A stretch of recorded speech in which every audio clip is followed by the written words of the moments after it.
ឥឡូវយើងកំពុងនៅជីផាតឥឡូវយើងមកមើលផ្ទះយើងនៅនេះណែខ្ជូតទេខ្ជូត Hello នេះគឺជាសមាជិកក្នុងផ្ទះ Hello បង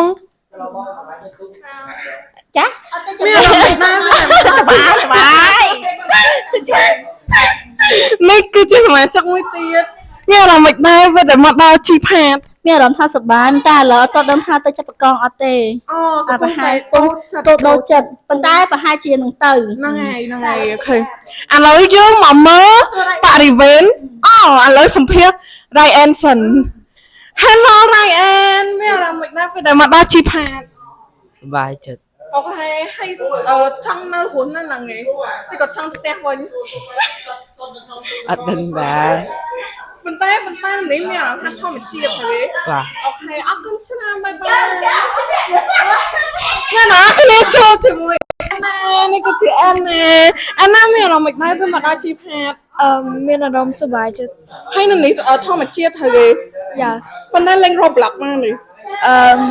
អត់មាន Wi-Fi Yes អូខេបាយបាយអរគុណចង់ទៅផ្ទះមកអ្នកនរគ្នាឥឡូវយើងមកមើលបរិវេណក្នុងផ្ទះ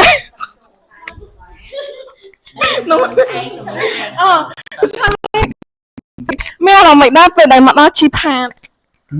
មានទេនេះគឺជា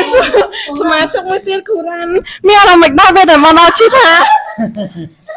មានអារម្មណ៍តែមិនទៅអ៊ីនធឺណិតមកបាក់ហើយអូមកទីនេះ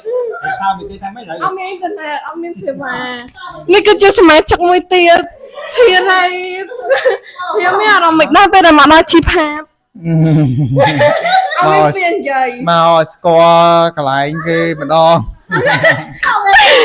នេះគឺជាបន្ទប់របស់លីកាវ៉ា